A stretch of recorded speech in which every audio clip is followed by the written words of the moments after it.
Russia's geography, as well as its relative location on planet Earth, makes it a great example to study and use to describe and define the term geopolitics. The word geopolitics is defined as being the relationship between geography and politics, and how they are always changing with respect to one another, and how they can influence and shape one another. It is well known that Russia has had a strong influence on global politics by the way they display their powerful military, ruled by a strong, highly centralized, authoritative control.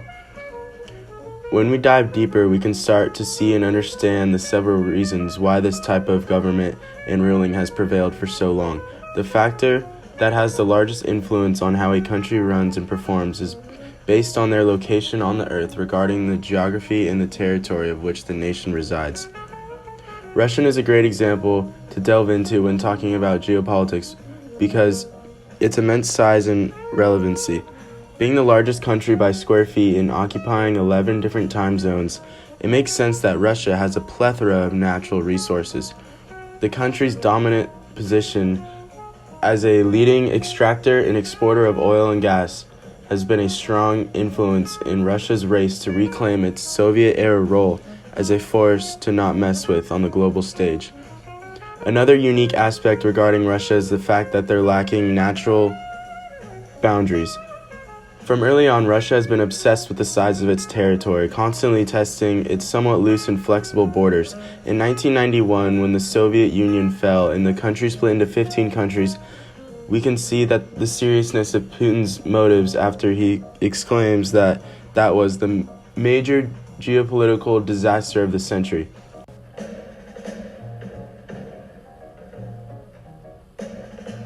Geographically, Russia possesses no natural borders, which leaves them extremely vulnerable to often rowdy establishments lying in the areas of East Asia, Europe, and the Middle East. Not having any concrete borders besides the oceans on the Far East leaves Russia no choice but to become a defensive powerhouse when it comes to keeping and containing their favorite resource, land. This precious land possesses rich reserves of iron ore, magnesium, chromium, nickel, platinum, titanium, copper, tin, lead, tungsten, diamonds, phosphates, and gold. And the forest of Siberia contains an estimated 1/5 of the world's timber, mainly conifers. So how do these special aspects of Russia, like abundant resources and no natural borders, influence the government? One big way is through fear. The easiest way to control the citizens of a nation is to conjure up fear in the individuals and sell to them that the government is the only way that can help. One quote from a Russian citizen describes this idea. The Soviet Union failed. That is a simple truth we must accept, and we should be trying to join the global economy and a world that favors freedom, economic progress, and democracy. From 1917 to 1991, we have been on a dead-end course, and what we should have done over the last 25 years is rebuild this great country. Yes, ours is a great country of poets, mathematicians, writers, and engineers, and we are blessed with immense natural resources and millions of people who want to work hard and get ahead.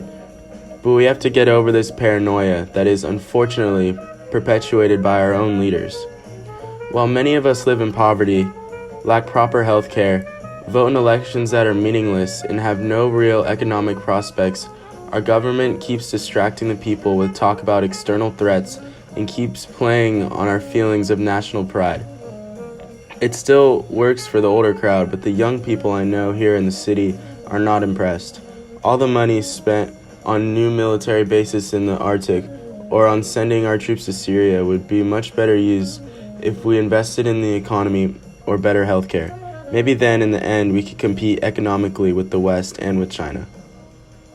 What I've learned studying Russia is that geography is deeply embedded into a nation's DNA, so it's crucial to observe and understand a country's geopolitics to accurately depict what will likely come in the future when considering the landscape and the government.